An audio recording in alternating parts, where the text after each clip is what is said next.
అందరికీ నమస్కారం. రఘురామ్స్ గాంధీగిరి యూట్యూబ్ ఛానల్కి స్వాగతం, సుస్వాగతం. ఈరోజు మనం తీసుకున్నటువంటి అంశం ఆత్మన్యూన్యతా భావం నుంచి ఎలా బయటపడాలి. ఇన్ఫీరియారిటీ కాంప్లెక్స్ అనేటువంటిది మనిషి జీవితంలో ఏ విధమైనటువంటి ప్రభావాన్ని చూపిస్తుంది, దాన్ని ఏ రకంగా అధిగమించాలన్న దాని గురించి మనం మాట్లాడదాం.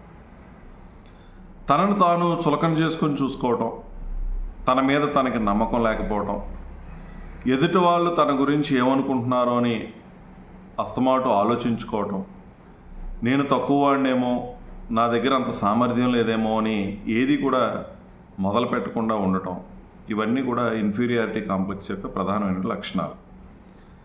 అంటే వాళ్ళు ఎంతసేపు ఎలా ఉంటుందని అంటే, ఏది చేసినా తనను అందరూ కూడా నిందిస్తారని, అబ్జర్వ్ చేస్తారని, సరిగా చేయలేదని అంటారని, ఇటువంటి ఆలోచన ధోరణితో ఉంటారు. వీళ్ళు ఎవరైనా చిన్న మాట అన్నా కూడా దాన్ని చాలా సీరియస్గా తీసుకుంటారు. అసలు తట్టుకోలేనంత దారుణంగా తీసుకొని మనసులో పెట్టేసుకొని విపరీతమైనటువంటి మానసికమైనటువంటి ఒత్తిడికి లోనవుతూ ఉంటారు. పాపం చాలా కష్టపడుతూ ఉంటారు, పని చేస్తూ ఉంటారు. కానీ తన పనిని ఎవరైనా గుర్తిస్తున్నారా లేదా అనేటువంటి ఒక అనుమానం, లేదా తను చేస్తున్నటువంటి పని ఎదుటి వాళ్ళకు నచ్చుదో అనేటువంటి ఒక అనుమానం.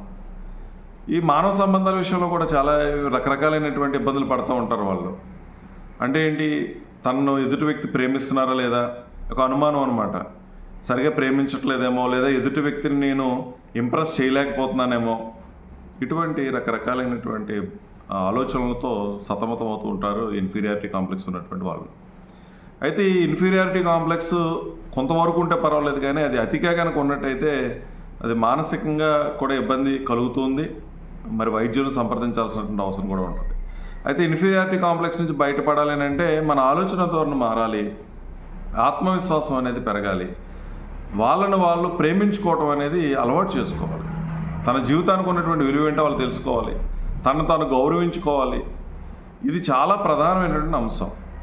అంటే ఏంటి, ఆత్మవిశ్వాసం, తన యొక్క శక్తి సామర్థ్యాల మీద వాళ్ళకు నమ్మకం, ఇది చాలా ప్రధానమైనటువంటి అంశంగా మనం పరిగణించాల్సిన అవసరం ఉంటుంది. అయితే ఇది ఎలా వస్తుందని అంటే, ఆత్మన్యూన్యత భావం అసలు దేని గురించి నేను ఇబ్బంది పడుతున్నాను, ఏంటి నేను అనుమానపడుతున్నాను అనేటువంటిది పేపర్ మీద కనుక పెట్టగలిగితే ఖచ్చితంగా దానికి పరిష్కార మార్గాలు దొరికేటటువంటి అవకాశం ఉంటుంది. ఇది చిన్నతనం నుంచి కూడా వచ్చేసేటటువంటి పరిస్థితి ఉంది.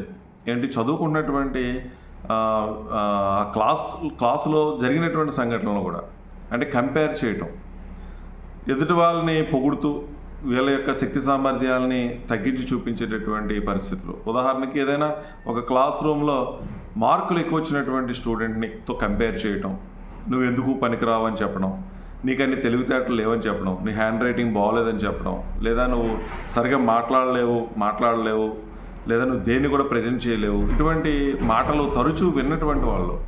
అలాగే కుటుంబంలో కూడా, ఇంట్లో కూడా నువ్వు ఎందుకు పనికి వస్తారని, ఎందుకు పనికిరావు, వాళ్ళని చూసి నేర్చుకో, వీళ్ళని చూసి నేర్చుకో, వాళ్ళంత తెలివైన వాళ్ళు, నీ దగ్గర తెలివితేటలు ఏమున్నాయి, మీరిద్దరూ కలిసి చదువుకుంటున్నారు, కానీ వాడి దగ్గర నువ్వు అసలు ఎందుకు కూడా పనికిరావు, ఇటువంటి మాటలు. అందం విషయంలో కూడా, ఫిజికల్ అపీరెన్స్ విషయంలో కూడా, ఇవన్నీ కూడా వేరే వాళ్ళతో కంపేర్ చేస్తూ చిన్నతనం నుంచి విన్నటువంటి మాటలు కూడా వాళ్ళ మనసు మీద ప్రభావం చూపేటటువంటి పరిస్థితి ఉంటుంది. లేదు, నేను అతనికన్నా తెలివైనవాడిని కాదు, లేదా నేను అంతలా మాట్లాడలేను, నాకంత సామర్థ్యాలు లేవు, ఇవన్నీ కూడా మరి చిన్నతనం నుంచి వాళ్ళ విన్నటువంటి మాటలు, వాళ్ళ గురించి ఎదుటి వ్యక్తులు మాట్లాడినటువంటి మాటలు, లేదా కుటుంబంలో మాట్లాడినటువంటి మాటలు కూడా ఈ ఇన్ఫీరియారిటీ కాంప్లెక్స్కి ప్రధానమైనటువంటి కారణాలుగా మనం చెప్పచ్చు. అయితే వీటన్నిటిని కూడా అధిగమించాలి అని అంటే మనకి ముందు సెల్ఫ్ కాన్ఫిడెన్స్ ఉండాలి. నిన్ను నువ్వు ప్రేమించుకోవడం, గౌరవించుకోవడం అనేది అలవాటు చేసుకోవాలి. మనం తరచూ ఎవరైనా మన కామెంట్ చేస్తే చాలా బాధపడుతూ ఉంటాం.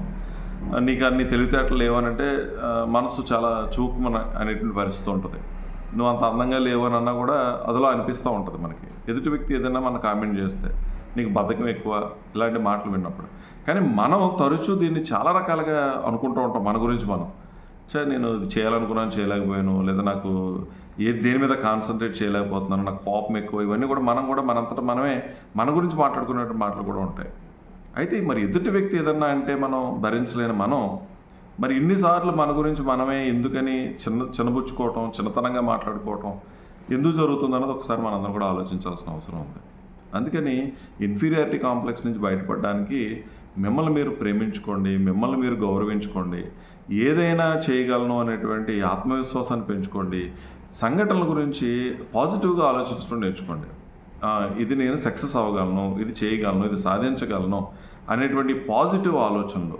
ఆ పరిస్థితులన్నీ నాకు అనుకూలంగానే ఉంటాయి, నేను చక్కగా మాట్లాడగలను, ఇలాగా మనంతటా మనమే మన గురించి మనం తరచూ అనుకోగలిగితే, పాజిటివ్గా ఆలోచించుకోగలిగితే, నెగిటివ్ అన్నదాన్ని పక్కన పడేయగలిగితే ఖచ్చితంగా ఇన్ఫీరియారిటీ కాంప్లెక్స్ నుంచి మనం పడగలం. కొంతమందికి సుపీరియారిటీ కాంప్లెక్స్ ఉంటుంది. ఇది కూడా ఒక అవలక్షణంగానే మనం చెప్పొచ్చు. కానీ ఇన్ఫీరియారిటీ కాంప్లెక్స్, సుపీరియారిటీ కాంప్లెక్స్ రెండింటినీ మధ్యలో ఉండగలగటం, ఆ స్థిరంగా ఉండగలగటం, అంటే ఎంతవరకు నీ శక్తి సామర్థ్యాలు ఉన్నాయన్నది వాస్తవాన్ని నువ్వు గ్రహించగలగటం, అంటే నిన్ను నువ్వు తక్కువ చేసుకోకుండా, అలాగే నిన్ను ఎక్కువగా ఊహించుకోకుండా, అసలు నీ వాస్తవ పరిస్థితుల్లో నీకున్నటువంటి శక్తి సామర్థ్యాలు ఏంటి అన్న దాని దగ్గర మనం ఆగగలిగితే ఖచ్చితంగా ఈ రెండింటి నుంచి కూడా మనం బయటపడేటువంటి పరిస్థితి ఉంటుంది. ఎక్కడైనా ఏ రంగంలోనైనా చదువు కానీ, లేదా వ్యాపారం కానీ, ఉద్యోగం కానీ, లేదా సమాజంలో మనం బ్రతుకుతున్నటువంటి తీరు కానీ, ఎక్కడ కూడా నిన్ను నువ్వు కించపరుచుకోవటం, చులకన చేసుకోవటం అనేది ఎట్టి పరిస్థితులను మనం చేసుకోకూడదు. ఇప్పుడున్నటువంటి సమాజంలో కూడా ఎంత లేదనుకున్న కులాల వారీగా మనం కొంచెం భయాన్ని చూపించటం, లేదా మనం తక్కువగా అంచనా వేసుకోవడం, ఇవి కూడా కనిపిస్తూ ఉన్నటువంటి పరిస్థితి. కానీ ఇక్కడ మనిషికి ఉన్నటువంటి టాలెంట్ విషయంలో, మనిషికి ఉన్నటువంటి మేధస్సు విషయంలో, నైపుణ్యాల విషయంలో ఎవరినెవరో కూడా చిన్నతనం చేసుకోవాల్సినటువంటి అవసరం లేదు. మనకున్నటువంటి సామర్థ్యాలు, మనకున్నటువంటి నైపుణ్యాలని ధైర్యంగా మనం ప్రదర్శించగలగాలి. ఆత్మన్యూన్యతను విడిచిపెట్టి ధైర్యంగా మనం వాటిని ప్రదర్శించగలిగి, నీలో ఉన్నటువంటి టాలెంట్ని కనుక బయట తీయగలిగితే ఖచ్చితంగా బయట ఉన్నటువంటి వివక్షలు కూడా ఉండేటువంటి పరిస్థితి లేదు. ఆత్మన్యూన్యతతో బాధపడాల్సినటువంటి అవసరం కూడా ఎట్టి పరిస్థితుల్లోనూ లేదు. నువ్వే ముందే తక్కువ వాడి కింద నువ్వు భావించేసుకుంటే మరి ఆటోమేటిక్గా ఎదుటి వాళ్ళు నేను ఎందుకు గౌరవిస్తారు, గౌరవించేటువంటి పరిస్థితి ఉండదు. కాబట్టి ఆత్మన్యూన్యతను విడిచిపెట్టండి. అందరూ నా గురించి ఆలోచిస్తున్నారని పక్కన పడేయండి.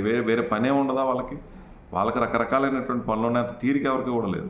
అటువంటి ఆలోచన మనం ఖచ్చితంగా విడిచిపెట్టాలి. ఈ సమాజంలో ఎవరిని తప్పని చెప్పడానికి ఎవరికి ఏ విధమైనటువంటి హక్కు లేదు. ఎవరి జీవితాలు వాళ్ళే, ఎవరికి ఉన్నటువంటి టాలెంట్ వాళ్ళకి, ఎవరికి ఉన్నటువంటి అవసరాలు వాళ్ళకు ఉంటాయి, ఎవరికి ఉన్నటువంటి నైపుణ్యాలు వాళ్ళకు ఉంటాయి, ఎవరిది వాళ్ళకి గొప్ప వాళ్ళ జీవితం. అలా మనం ఫీల్ అవ్వాలి. నా జీవితం నాకు చాలా విలువైంది, ఈ సమయం నాకు చాలా విలువైంది అనేటువంటి ఆలోచన ధోరణితో ఉండాలి. నేను గొప్ప అనేటువంటి భావంతో ఉండాలి. అందుకని ఈ పాజిటివ్ ఆలోచనతో నీకున్నటువంటి శక్తి సామర్థ్యాలను గుర్తించుకొని, ఎవరో ఏదో అనుకుంటారనేటువంటిది విడిచిపెట్టి, నిన్నటికన్నా నేను ఈరోజు మెరుగ్గా ఉన్నానా లేదా, ఇటువంటి ఆలోచన ధోరణితో ఈ పని నేను సమర్థవంతంగా చేయగలిగాను, వాడు చేయగలిగాడు వీడు చేయగలిగాడు కాదు, నేను చేయగలుగుతున్నానా లేదా అన్న దాని మీద దృష్టి పెట్టగలిగితే, పని మీద దృష్టి పెట్టగలిగితే ఖచ్చితంగా ఇన్ఫీరియారిటీ కాంప్లెక్స్ నుంచి మనం బయటపడవచ్చు. అందుకని నెగిటివ్ ఆలోచనలన్నీ పక్కన పడేసేయండి, అంత పాజిటివ్గా ఆలోచించండి. మీ శక్తి సామర్థ్యాలు మీరు గుర్తించండి, దాన్ని నమ్మండి, విశ్వసించండి, గట్టిగా ప్రయత్నం చేయండి. ఖచ్చితంగా మీరు ఏదనుకుంటున్నారో సాధించగలుగుతారు. ఇన్ఫీరియారిటీ కాంప్లెక్స్ నుంచి బయటపడగలిగిన పరిస్థితి ఉంటుంది.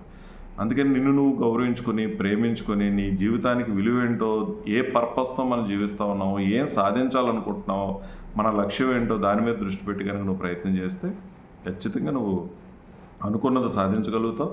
ఇన్ఫీరియారిటీ కాంప్లెక్స్ నుంచి నువ్వు బయటపడేటువంటి పరిస్థితి ఉంటుంది. నిన్ను నువ్వు బలహీనుడు అని అనుకుంటే అది మరణంతో సమానం అంటారు వివేకానంద. అందుకని నువ్వు ఎట్టి పరిస్థితుల్లో నువ్వు కించపరుచుకోవద్దు. నువ్వు నీ దగ్గర ఏ విధమైన నైపుణ్యాలు లేవని మాత్రం నువ్వు ఎట్టి పరిస్థితుల్లో ఫీల్ అవ్వద్దు. భగవంతుడు అందరికీ ఒకే రకమైనటువంటి శక్తి సామర్థ్యాలు ఇస్తాడు. దాన్ని ఎవరు సక్రమంగా వినియోగించుకుంటారో, సద్వినియోగపరుచుకుంటారో, వచ్చినటువంటి అవకాశాలను ఎవరైతే అందిపుచ్చుకుంటారో, ఎవరైతే కంఫర్ట్ జోన్లో చాలులే మనకి అని కాకుండా ఏదో ఒకటి సాధించాలనేటువంటి తాపత్రయంతో ప్రయత్నం చేస్తారో వాళ్ళు మాత్రమే ముందుకు వెళ్ళగలుగుతారు. వాళ్ళు మాత్రమే వీటన్నిటిని జయించగలుగుతారు, ఆత్మన్యూన్యత భావాన్ని నుంచి బయటపడగలుగుతారు. కాబట్టి ఇన్ఫీరియారిటీ కాంప్లెక్స్ ఎట్టి పరిస్థితుల్లోనూ మనం చూడొద్దు. మనం కూడా టీచర్స్ కానీ, ఇంట్లో ఉన్న పెద్దలు కానీ గతంలో ఉన్న వాళ్ళ యొక్క పరిస్థితిని బట్టి పోల్చి చెప్పాలి తప్పించి, గతంలో నీకు ఇన్ని మార్కులు వచ్చినాయి, ఇప్పుడు ఇన్ని మార్కులు వచ్చినాయి, గతం కన్నా నువ్వు ఇప్పుడు ఇంప్రూవ్ అయ్యావు, ఇటువంటి స్ఫూర్తినిచ్చేలా మనం పిల్లల దగ్గర ప్రవర్తించాలి. పెద్దలు కూడా కంపారిజన్ అనేది ఎట్టి పరిస్థితుల్లోనూ చేయకూడదు. ఎందుకంటే పిల్లల్ని మీరు కంపేర్ చేసినప్పుడు తల్లిదండ్రులుగా పిల్లలు కూడా మిమ్మల్ని వేరే వాళ్ళతో కంపేర్ చేస్తే మనకు ఎంత బాధ కలుగుతుంది. కంపారిజన్ కాదు, వాడిని ముందు తీసుకురావడానికి, వాళ్ళలో ఉన్నటువంటి లోపాలను సరిచేయడానికి మనం ఏ విధంగా పాజిటివ్గా వాళ్ళ ముందు తీసుకెళ్లాలో, ఏ విధంగా మోటివేట్ చేసి ముందు తీసుకెళ్లాలో అలాంటి ఆలోచనలు ఉండాలి. కానీ కంపేర్ చేయడం అనేది సరైనటువంటి విధానం కదా. కంపారిజన్ వల్ల పాపం ఈ ఆత్మన్యూన్యత భావం చిన్నప్పటి నుంచి వాళ్ళకి వచ్చేసేటటువంటి పరిస్థితి ఉంటుంది, రకరకాలైనటువంటి మానసికమైనటువంటి సమస్యల్లోకి వెళ్ళిపోయే అవకాశం ఉంటుంది. కాబట్టి వీటన్నిటిని దృష్టిలో పెట్టుకుని మనలో ఏదైనా ఇటువంటి నేను తక్కువ అనే భావాలు ఏమైనా ఎవరిలోనూ ఉంటే వాటిని ఇప్పుడే విడిచిపెట్టండి. నీ శక్తి సామర్థ్యాలు నువ్వు గుర్తించు. నువ్వు కూడా ఏదైనా సాధించగలవు అనేటువంటి ఆలోచన ధోరణితో పాజిటివ్గా ముందుకెళ్ళగలిగితే నువ్వు కూడా అన్నీ సాధించగలుగుతావు. నీ జీవితాన్ని నువ్వు ప్రేమించు, నిన్ను నువ్వు ప్రేమించు, నీతో నువ్వు మాట్లాడుకో, నీకు నువ్వు విలువించుకో, గౌరవించుకో. ఖచ్చితంగా ఇన్ఫీరియారిటీ కాంప్లెక్స్ నుంచి బయటపడతాం అంటే ఒకరికి తెలియజేస్తూ, ఆత్మవిశ్వాసంతో ఏదైనా సాధించగలం అనేటువంటి ఈ నమ్మకం అనేది మనలో బలంగా ఉంటే మనం దేన్నైనా సాధించగలుగుతాం. ఓపికగా వీడియో చూసిన ప్రతి ఒక్కరికి పేరు పేరున ధన్యవాదాలు తెలియజేస్తూ సెలవు తీసుకుంటాను. ఈ వీడియో మీకు నచ్చినట్లయితే లైక్ చేయండి, షేర్ చేయండి, కామెంట్ చేయండి. మరిన్ని వీడియోల కోసం ప్రక్కనే ఉన్న బెల్ ఐకాన్ను క్లిక్ చేయండి. నా ఛానల్లో వచ్చే మరిన్ని ఇంట్రెస్టింగ్ వీడియోల కోసం సబ్స్క్రైబ్ చేయండి రఘురామ్స్ గాంధీగిరి యూట్యూబ్ ఛానల్.